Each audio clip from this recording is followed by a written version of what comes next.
National Weather Service in Birmingham has issued a severe thunderstorm warning for Cherokee County in northeastern Alabama until 3:45 p.m. Central Daylight Time.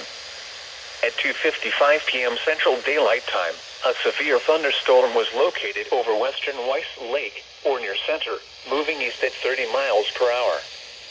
Hazard, 60 miles per hour wind gusts and quarter-size hail. Source, radar indicated. Impact, hail damage to vehicles is expected. Expect wind damage to roofs, siding, and trees.